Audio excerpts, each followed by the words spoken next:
दरअसल ये फरवरी 2024 की बात है कि एक महिला सिपाही बाराबंकी कोतवाली में जाती है और एक शिकायत दर्ज कराती है और वो कहती है कि एक पुलिस का सिपाही मेरे साथ पिछले 7 सालों से दरिंदगी और बलात्कार कर रहा है। जब ये बात कोतवाल साहब सुनते हैं तो वो अपने बड़े अधिकारियों को बताते हैं। बड़े अधिकारी कहते हैं कि ठीक है, उस महिला पुलिसकर्मी का अधिकार है कि वो शिकायत कर सकती है, लेकिन उससे ये शिकायत लिखित में ले लो। कोतवाल साहब बोलते हैं कि आपकी जो भी परेशानी है आप लिख करके दे दीजिए कि आपके साथ क्या क्या हुआ है। वो लिख करके दे देती है। एफआईआर उसके कहने पर, उसके कहे हुए जो लिख कर दिया, तहरीर के आधार पर एफआईआर दर्ज कर ली जाती है। अब जब उसके साथी पुलिसकर्मी को ये पता चलता है कि उसके खिलाफ एफआईआर दर्ज की गई है विभाग की तरफ से, अब उसके भी पसीने छूट जाते हैं और पसीने इतने आते हैं कि कोई उसको समझाता है कि ऐसा करो कि तुम उसके साथ शादी कर लो। अब वो क्या करता है कि पास का जो मंदिर होता है उस मंदिर में जाता है और बुलाता है उसको कि हमारी तुम्हारी कोई नहीं, कोई दुश्मनी नहीं है, हम 7 जन्मों के लिए के हो जाते हैं। और मंदिर में जाता है, उसकी मांग में सिंदूर डाल देता है, यानी अब बोलता है कि मैं शादी कर लिया तुमसे। वो लड़की कहती है कि नहीं, मुझे तो जैसे सभी लड़कियों की शादी होती है कि दूल्हा मेरे घर आएगा और बग्घी पर वो सवार होकर के आएगा और मैं भी ठाठ से मेरे घर में बारात आएगी, तब मेरी शादी होगी। लेकिन वो कहता है नहीं, हम अब आज ही शादी करेंगे और चल करके भगवान को साक्षी मान करके हम शादी करेंगे कि अब हम दोनों एक दूसरे के जन्म जन्म के लिए हो गए।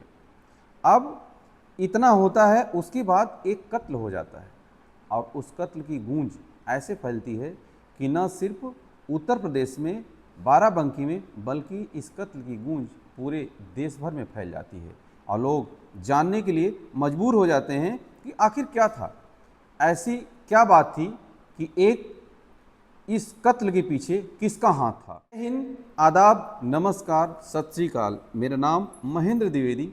आज की इस सच्ची घटना में हम जानने की कोशिश करेंगे कि आखिर जो कत्ल हुई उसके पीछे की सच्चाई क्या थी। एक किसान अपने खेत में जा रहा था अपनी खेती देखने के लिए, तभी देखता है अचानक से उसकी निगाह पड़ती है कि खेत में एक लाश पड़ी हुई है। जब वो नज़दीक जाता है तो उस लाश को कौवा उसकी आँखों में जो है उसको खा रहा था, उसकी आँख को खा रहा था। अब कौवा जब खा रहा था और नज़दीक जाता है, देखता है कि उसके आँख जो चेहरा है उसका, उसके चेहरे पर जो है कीड़े जो है, जो सूंडे होते हैं वो दौड़ रहे हैं। साथ ही देखता है कि ये किसी महिला पुलिसकर्मी का शव है। क्यों कि उसकी शरीर पर खाकी वर्दी थी, आधी वर्दी थी और आधी उतरी हुई थी और चेहरा पहचान में नहीं आ रहा था।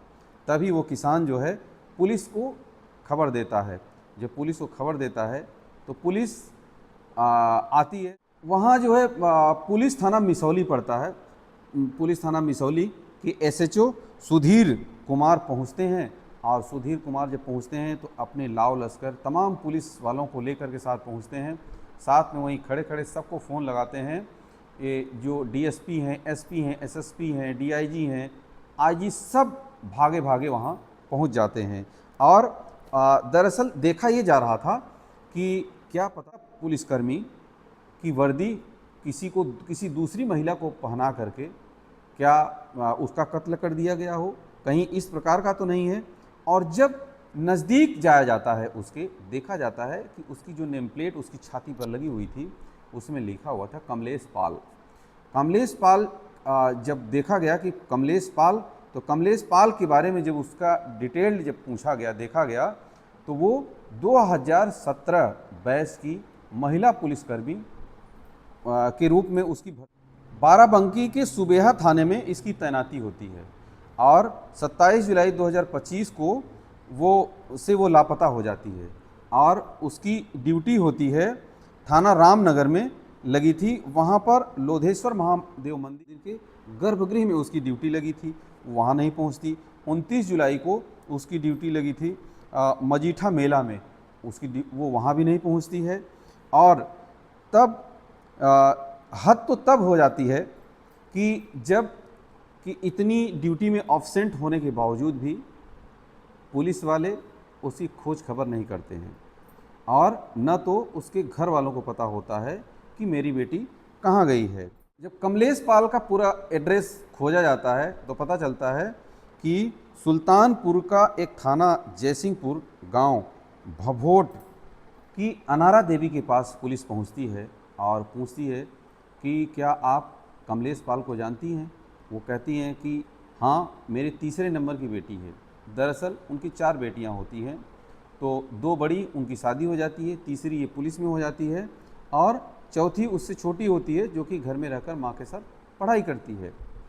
उससे पहले कि जो राम भरत पाल जिनकी की ड्यूटी के दौरान वो भी पुलिस में थे, 2013 में उनकी मौत हो जाती है। अब उनकी मौत के बाद जो ये कमलेश पाल थी लड़की, इसकी अनुकंपा नियुक्ति के आधार पर पुलिस में पिता की जगह इसकी नौकरी लग जाती है, जिसकी वजह से माँ का और जो उसकी छोटी बहन है उसकी पढ़ाई का पूरा खर्चा इसी के कंधों पर था। और ये खर्चा जब कमलेश पाल की माँ से पूछा जाता है अनारा देवी से कि क्या कमलेश पाल का कोई दोस्त या कोई दुश्मन था, तो अनारा देवी कहती हैं कि नहीं, उसका कोई दोस्त और दुश्मन नहीं, बल्कि पुलिस का ही एक इंद्रेश मौर्य नाम का पुलिसकर्मी था जिससे कि उसकी दोस्ती है। अब ये दोस्ती उसकी प्यार में कब तब्दील हो जाती है इसके बारे में उसको पता नहीं या किसी को पता नहीं।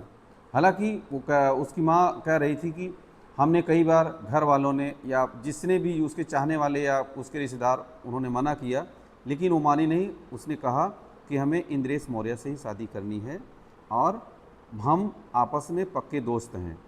अब वो घर वाले भी मना नहीं किए क्योंकि उसका घर का जो पूरा खर्चा था उसी कमलेश पाल से चलता था। अब इतनी बात जब सुनते हैं तो पुलिस जो है तत्काल इंद्रेश मौर्य के पीछे पड़ जाती है।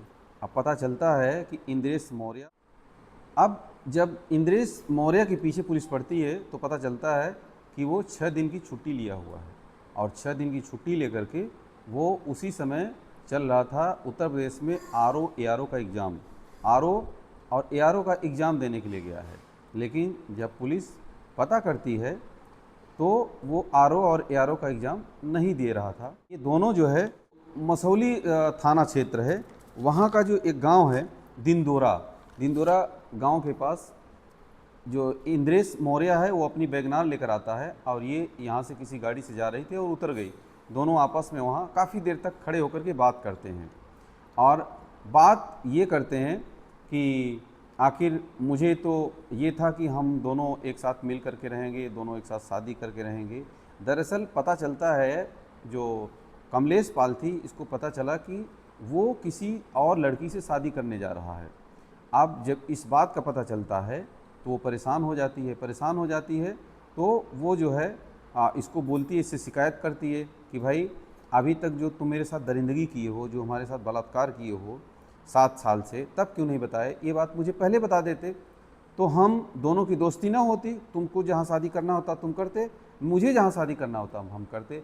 हमने अपने माँ को, हमारी अकेली माँ है, बाप भी मर गए हैं और हमने सब किसी की बात ना मान करके हम तुम्हारे साथ शादी करने का फैसला लिया और तुम भी कह रहे थे कि हम तुम्ही से ही शादी करेंगे। तो हमारे घर भी कई बार गए हो और तुम्हारे बारे में हमारे सब घर वालों को पता है, तब क्यों नहीं बताए तुम? जब इतनी सारी बातें हो जाती हैं, आपस में दोनों क्या बातें कर रहे थे, गुस्सा उठा पटक चल रहा था, तो वो कमलेश पाल जो है कहती है कि मुझे टॉयलेट आया है, मुझे बाथरूम जाना है। अब वहाँ से चली जाती है, काफ़ी दूर करीब 300-400 मीटर अंदर चली जाती है। वो अंदर जब वहाँ जाती है तो ये भी पीछे पीछे जाता है और ये साथ में राड लेकर के जाता है साथ में, और राड से उसके पीछे से उससे गर्दन पर मारता है, उसके सिर पर मारता है, वहीं गिर जाती है और वहीं पर उसकी गला दबा करके हत्या कर देता है। हत्या करने के बाद वहाँ से वो निकलता है। निकलने के बाद वहाँ से बाराबंकी होते हुए एक्सप्रेस वे से अपनी वैगनार को लेते हुए पहुँच गया लखनऊ। अब लखनऊ में 1 बजे रात के आसपास पहुंचता है। और ये दरअसल इसकी हत्या 27 जुलाई 2025 को ही कर दिया था। अब जब वहाँ अपने मामा के पास पहुँचता है लखनऊ में, तो थोड़ी देर वहाँ रहता है और मामा को बताता है कि मामा बहुत परेशान हूँ, मैं ड्यूटी में बहुत भाग दौड़ है, बहुत व्यस्तता है और मुझे बस थोड़ा सा आराम करना, उसके बाद जाना है। मामा ने बोला ठीक है, पुलिस की ड्यूटी है और परेशान होगा, इसलिए उन्होंने रोका और भांजे को बोला ठीक है आराम कर लो। जैसे ही थोड़ी देर हुआ वो वहाँ से निकल लेता है, वहाँ से निकलता है और जाता है सुल्तानपुर होते हुए ये जौनपुर पहुँच जाता है। जौनपुर से वापस आता है ये 30 तारीख को बाराबंकी में अपनी ड्यूटी ज्वाइन करने के लिए। जब ड्यूटी ज्वाइन करने के लिए आता है, पुलिस वहीं उसको फ़ोन करती है और वहीं कैप्चर कर लेती है। कैप्चर करने के बाद पुलिस जो है अब पूछने लगती है, क्योंकि वो पुलिस में नौकरी किया हुआ बहुत दिन से, तो वो बहुत सारी बातें आनाकानी करता है और बताता है कि नहीं हमने ऐसे नहीं किया, वैसे नहीं किया। लेकिन जब पुलिस का जो असली फंडा होता है, वो जब पुलिस अपना रौद्र रूप धारण की, तो वो तोते की तरह बयान करना शुरू कर दिया और बताया कि ये लड़की जो है, मैं इस शादी तो कर लिया था, इसने मेरे ऊपर एफआईआर कर दिया था, लेकिन ये कह रही थी कि मेरे घर में बारात लेकर क्यों नहीं आए और ये तुम मेरे साथ जैसे बाकी शादियां होती हैं वैसी शादी क्यों नहीं किए, इस वजह से मैंने इसको जो है इसको जान से मार दिया। तो आज की सच्ची घटना में हम यही बताने की कोशिश कर रहे हैं कि अगर आपको आपके माँ बाप कहीं समझा रहे हैं और कह रहे हैं, तो अगर आप शादी कर लें।